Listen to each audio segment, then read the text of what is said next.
Hi everyone, welcome to Feisty Chess. I've got something really special to show you today. The reason I love chess is not just to get better at it and play better moves. The reason I love chess in particular is because it's a beautiful game and it's amazing what's possible on the chessboard.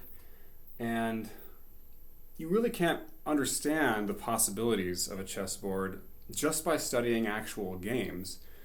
There's an old-fashioned tradition called studies, compositions that chess players compose, positions, which have interesting solutions, beautiful solutions, sometimes difficult to believe solutions. I want to show you my favorite chess study, my favorite composition.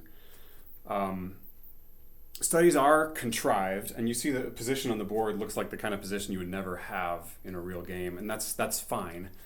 It could arise. It could very well arise as any chess position. It's improbable as any chess position, I suppose, since chess has vastly so many possibilities. But these are sort of contrived, but the point is to demonstrate what's possible in the world of chess, what's possible on a chessboard. And this is a composition by a composer named Mark Liburkin, who lived in the first half of the 20th century. This was a composition from 1933, and it won a competition, the Vyhrnia Moskva competition for compositions. It won first prize. As you go through this, you can understand what an immense amount of work it would be to create a position like this and to fine-tune all the possibilities and to make sure the solution is as beautiful as it can be. Mark Liburkin surely created a masterpiece here, and it's my favorite chess puzzle, my favorite chess composition. I've seen the famous Dutch study that's sometimes known as Plaskett's puzzle. You can look that up on Wikipedia, that Tal famously solved uniquely among their other grandmasters and world champions who couldn't solve it. That's a great puzzle, but this one gets less attention. I think this one is even better for me. It's a matter of taste, however, because chess studies are really works of chess art. Chess has been described as art, science, combat, but it's really all three. But this form of chess, studies, endgame studies in particular, they are works of art. And there's a lot of work that goes into composing these. So here's the position for this composition. You see the white king on a1, pawns on a2 and a3, pawn on b6, pawns on e7 and e6, and a pawn on f2. White also has a knight on f6 and a bishop on g1. It's white to play and win, okay? And that may not look all that interesting when you look at the giant material advantage that white seems to have, but when you look more closely at the position, black has just these three pieces: a bishop on b8, his king on c3, and a pawn on c2, which is ready to promote and give mate. And that's just one of many threats that black has with his dearth of material on the board. He still has the initiative throughout, and this is actually kind of a defensive puzzle. It's very deep, but it's very rewarding, and I would encourage you to not go through the whole video without taking a good crack at it yourself. You might be able to solve this, actually, because it's not the kind of puzzle where you have to see the end solution to actually solve the puzzle. So if you want to set this up on a board of your own, I would encourage you to do that, because this puzzle is incredibly rewarding. You'll notice a theme that comes about as you work your way through it. And it's gonna blow your mind. So that is best done under your own study and figuring this stuff out by yourself. But we'll walk you through it. So if you want to pause the video, if you want to take this position down, try to solve it on your own, I'd recommend that. I'd highly recommend it. Because here we go. We're going to try to solve this. So the first thing you find, and white needs to make a lot of defensive moves here. It's basically white responding to various mate threats that black can make. And just seemingly treading water. So we'll go through the puzzle and this will make sense. So it's white to move here. The obvious immediate threat is c1 promotes to queen checkmate. So there needs to be something done about this. You'll see this bishop is blocked in by our own pawn, so we can't do anything about getting our bishop on that diagonal and trying to guard that promotion square. Instead, we have to buy time with checks. I see 2 checks in the position. So one good place to stop the video is to just decide which of those checks do you want to make, knight d5 check or knight e4. Well, knight d5 check is the only other move to consider. Knight e4 ends up being the correct check because the problem with knight d5, you can see white's king can run away to here, and now there's nothing that white can do to stop the promotion of that. He can't stop mate, in fact, any other way than running his king out of there to b2. But then black will promote and check, and it's going to get ugly very quickly. Black will even be able to bring his bishop into the game, and this should be curtains for the white king.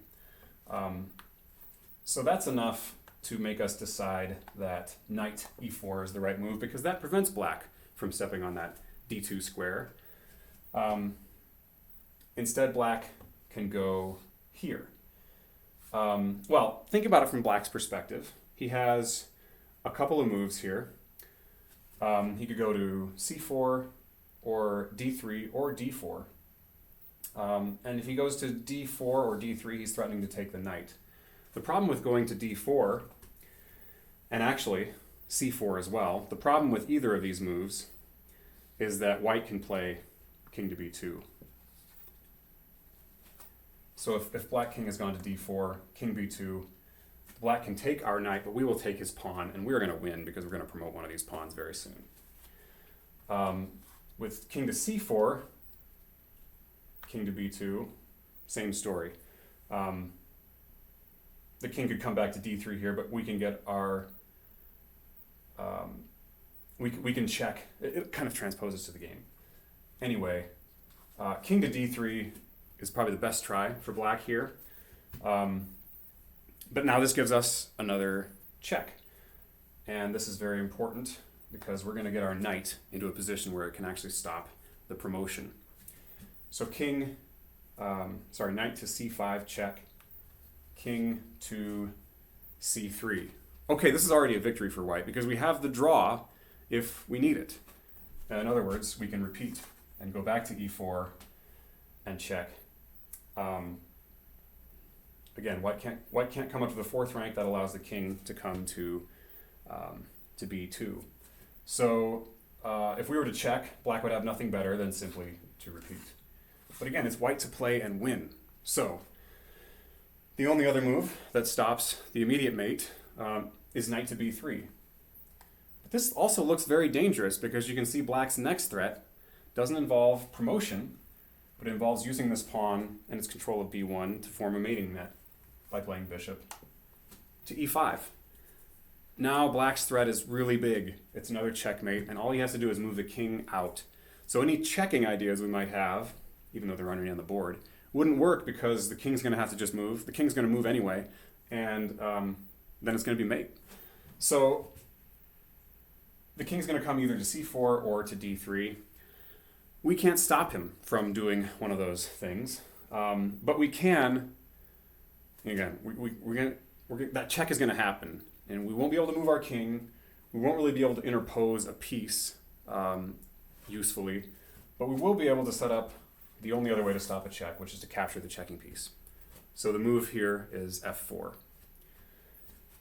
Now, if black decides to take on f4, white has an easy win by getting his bishop into the game with check, bishop to d4, and then the king presumably could go to d3. Now that black's bishop has been decoyed off of that diagonal, the king goes to d3. We bring our king to b2, and we're gonna corral that pawn. We got things under control because we have control of the long diagonal, and we also have control of the promotion square with both our king and our knight. So black's threats are done if he takes the pawn. So instead he needs to stay on this long diagonal. He has lots of choices for how to do so. Let's say he comes all the way back. Well, this move should be easy to find. We promote to a queen up here with e8, queen, and then we can meet any checks by simply capturing that bishop. And then if the bishop moves, say, here, we can move our queen there, and ultimately we'll be able to check the king and plant our queen. Let's look at a line here. Bishop comes back to h8. If we check the king, remember that's not maybe the most ideal, but it's good enough in this situation because now this isn't a mate. We have queen here. Black has nothing better than to take that queen off the board, and one of our extra pawns will promote. We have the material advantage if we can stop black's threats. So, we'll put this as a pawn back here, this king back on c3. This bishop doesn't want to choose that because then we can promote to a queen and gain the advantage. Instead, a better choice, and I think they're kind of equivalent for the purposes of the puzzle, is the bishop can come to either f6 or g7. Let's look at g7. White only has one move to save the game. You can pause your video if you want to try to find it yourself. But maybe you found it in a short time already. Interesting under promotion. So we have to be able to capture that bishop when it unveils its check on our king. So we promote to a knight on e8. So already this is a little bit interesting. You don't see many under promotions, a very rare tactic in actual chess. But now that we've got that pawn promoted to a knight, now the bishop can come to h8 under better circumstances than what we looked at before. Because that's already a knight, and we're still eyeing that diagonal. We're still threatening, black is still threatening king to d3 perhaps, leading to a quick checkmate after a couple of knights jump in the way.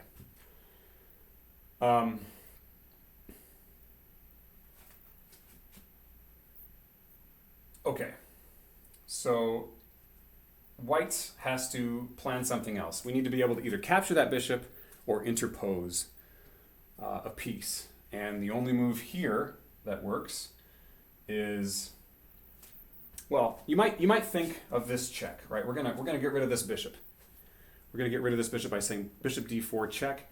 We're willing to give up a piece. We could have tried this earlier before promoting to a knight as well. Bishop d4 check. Bishop takes, but then notice knight can't take. The bishop can take here, but the knight cannot take because there's that mate still on c1. So if the knight abandons this square, this is going to be a checkmate. So we can't yet get our bishop into the game. Instead, the only idea that works here is to play f5. And the idea is, once that king moves, we're going to play f6 and we block the diagonal. And we should be able to win this pretty easily because we've got our knight safeguarding that, and the bishop has no other way onto that diagonal. So that's curtains for black if we're allowed to play f6. But one thing playing f5 did is allow the bishop another square on that diagonal. So the bishop goes back to e5. This is the tough part, okay? I want you to, again, try this out on your own at least a little bit before jumping to the solution. But the solution, if those of you who haven't paused, or if you did pause it, I hope you found it. White has only one way to, again, we need to be able to either interpose or capture that bishop when that check arrives. So we're just really against the ropes here, hoping for some kind of just buying time and that getting us something. So the only real move here, we looked at bishop d4 check. We got to put our bishop on this diagonal, bishop h2. So again, black could try to stay on the diagonal. He can't go back to g7 here, but if he goes back to h8, once again, f6 is going to end the game. And he can't come here. Why can't he come there?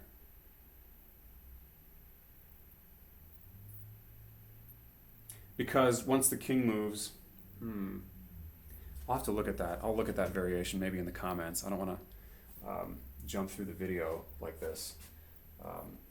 Bishop e5 may be an interesting thing to look at. If you have a comment on that move, if you figured out, I haven't explored all the depths of this puzzle apparently. D4 would be an interesting try here. And how does white pursue a win? More on that as it develops. But let's look at the obvious other move, which is to simply say, okay, I'll take your bishop, and I'm threatening to come back to e5 soon, and what are you going to do about it? Well, that's the question that black now poses white. What are you going to do about it? Hi, it's me from the near future. I wanted to show you how I went wrong in this puzzle before I show you the solution. So it's white to move here. In a minute, we'll jump back to the actual solution, but I wanted to show you first how I went wrong in an intuitive way. I tried this idea, knight to f6, with the idea that after bishop to e5, which black jumps back to e5 to maintain his threats, I can play knight d7. So I'm threatening to take the bishop, should he give that check. But the problem with this is an interesting idea. Black can play this winning move, bishop to d4. So you can see it looks like he's about to get that bishop taken by the knight, but again, the knight can't capture that because of that mate on c1. And actually, black has two threats. It's sort of the same thing, but in a different sequence. He can even play c1 check first after the knight has to capture. Then the king just goes to c2 and says, checkmate. And it turns out there's nothing that white can do about that in this position. He can take the bishop, but again, that's just mate on c1. So, that idea doesn't work. The only other thing to try, and of course it's the wackiest looking thing, is to do the same thing again and to try to promote this pawn so it can capture that bishop. So we push b7. Now the bishop comes to e5 again. Strong patterns here. This chess, the threats keep repeating themselves, and white's responses kind of look more and more ridiculous, but it turns out it's going to work out for white in the end. So, what's the best move for white here? And this may seem obvious, but take a second to confirm that it's the best move. Again, we need to put ourselves in a position where we can capture that bishop on e5. Okay, the obvious move is b8 queen. But watch this. Black is going to execute his threat. He goes king to c4. You have no moves. Well, you could play knight here, but that's going to mate you in one. So you have to take. And once that queen takes, I hope you see the c1 check is actually the only black has a choice between king d3 and c1 check. c1 check being forcing. We have to take because it's checkmate for us. And now you'll notice that the black king is stalemated in the middle of the board. The pawn's covered here, the knight covers here, and the queen covers everything else. No legal moves. It's a draw. Remember, this is white to play and win. Draw is not good enough. So we're going to go way back to here. Once again, we need to under-promote. And the only other piece that will be able to capture that bishop is our own bishop, who is now resurrected on the same diagonal he died on moments ago. Okay, now if black tries this trick, bishop takes, c1 check is not stalemate, and white wins easily. So black has to, he can't rely on stalemate tricks, he has to take this bishop. Hold up, wait. What about a move I showed you earlier that was winning for black in one of the other variations? I keep having to correct my mistakes. But what about this move? Maybe he doesn't have to take. Maybe he can play this move that was winning in that earlier variation, bishop to d4. Well, white has, of course, one and only one saving move here, but it is a saving move and a winning move. And I'll give you a second to find it. All right, here it is. Bishop to f4. So the bishop guards the queening square. This means the knight is no longer overworked. So if and when the king comes here and says check, we can take this bishop, and now c1 is not a threat anymore because our bishop is also watching over that square. So this is an important variation because it's a critical variation, and I wanted to do justice to this composition and all the ins and outs of it. There's probably more that I haven't covered, but to show the depth of it and all the variations, every T is crossed, every I is dotted, everything works out in white's favor if he plays the right moves. This idea of bishop f4 might also ring a bell if you've done a bit of thinking on earlier. Let me reproduce the position. This is an earlier point.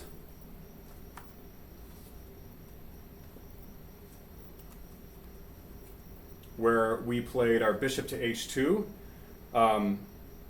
We were a little confused about what white should do here. Since I'm in the future, I've already had the time to work this out. And the solution for white shouldn't be surprising to you at this point. It's once again bishop f4, same idea. So if the black bishop lets the bishop onto this diagonal to guard this queening square, it's curtains for black. That happens in both of these variations at different points in the puzzle. So, wanted to flesh that stuff out. Back to our main programming. He has to take this bishop. Okay, so what have we achieved here other than treading water and buying more time? We've achieved a different placement of black's bishop, especially in relation to our knight. So now we need to continue to buy time and try to promote these two remaining pawns. And our knight has a couple of ways of getting in the way of that bishop getting back to e5. But you should be able to figure out which is the better way based on some tactics we presented already. The knight goes to d6, then bishop coming here not only stops the more advanced pawn from moving, but even if we do decide to push this, black doesn't need to worry about silly pawns when he can simply mate in 2 moves. There's nothing to be done about bishop b2 checkmate here. So instead, we move our knight to c7. Now the bishop still needs to get back to that diagonal. The quickest way it has is, of course, taking the knight, continuing to gobble up our material. But this is different now, and we can push this pawn, and black can't make these threats in time because we'll get our queen out, and we will start being the ones going on the hunt, on the aggressive. So black comes back here, trying his mate threat yet again. And this should be natural to you by now. The right move in the position, not the obvious queen again. We're not going to queen on e8 because the same pattern holds, so we can visualize it this time. Queen e8, e8 equals queen, king to c4, queen takes bishop, c1, check, knight takes c1, the king is stalemated just as before, with just a little bit less material on the board. So instead, we need to be able to capture that bishop, but not stalemate the king. So now we're promoting to a rook. Incredible. The only winning path is to promote 3 of our pawns, none of them to a queen, instead to a knight, then a bishop, then a rook. Okay, let's finish this out. What does black have to try to keep making threats? To stay on this diagonal, he needs to keep both of his mate threats alive, right? So he's got to come. If he comes here, then we've got rook e1, and once the king moves, we can capture that bishop, and we'll be able to weather the storm because we have a rook now guarding the queening square on c1. So he wants to keep that threat alive while also keeping the queening threat alive. So bishop g7 is the only move that makes sense. And now just a couple more accurate moves. They should be pretty intuitive. The plan is to shut down that diagonal. And we have but one way to do it. We're going to play rook to e6. And then when the king does move, let's take him to d3. That's a check, and we play f6. And the bishop is shut off at that diagonal. We'll be able to play our king to b2. Or we'll be able to, we can play this out. White's easily winning from here. Knight goes here, and then we're going to run this pawn, perhaps, while our rook can simply watch over that pawn. We could also simply take the bishop. The point is, white is just plain winning here. We still have this pawn here. I'm sorry, I took that pawn off the board for a while. It wasn't important, but it's been there the whole time.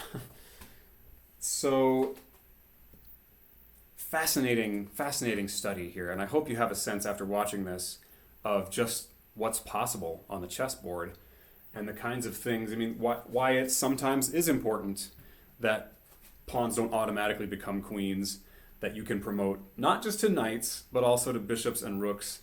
And there can be a scenario in chess where you have to do all three of those things and not promote to a queen in order to win. The great thing about this puzzle, I mean, this is an award-winning composition. It is a unique solution. That is to say, all those moves, we looked at, I believe, 14 moves in succession. All of White's moves were the only moves, aside from possibly repeating once. They were all unique moves that were the only winning moves in the position. So it's an absolute thin thread through the position. You have to make only move after only move after only move. And this is a case of not just White winning, but White even surviving all the mate threats that Black is able to make with his sparse amount of material. So I hope you enjoyed this. I hope you got something out of it. I hope you gave it a good effort yourself. And maybe now it's your favorite chess study. And if this inspires any of you to, go out and write your own chess studies before AI takes that over in the future, these are real works of art. And I would urge you to look up other studies. If you've never heard of the Plaskett puzzle, which was actually composed by a Dutch composer I forget the name of, but you can look up Plaskett puzzle on Wikipedia. It will direct you to the puzzle position. That is also an amazing study. But there's a whole world of chess studies out there that really show off the beauty of chess in a way that practical games often can't. And the fact that this could even remotely possibly arise in a game, is one of the exciting things about chess, I think, and all the possibilities it holds within it. So, I hope you've enjoyed this video. I urge you to subscribe to Feisty Chess. I want to continue to make videos that don't just show off how to improve at chess, but how to enjoy it, how to appreciate it, how to have fun with it. It is, after all, a game. If you're not having fun, you're not doing it right. So with that, I'll sign off. I'll see you all next time.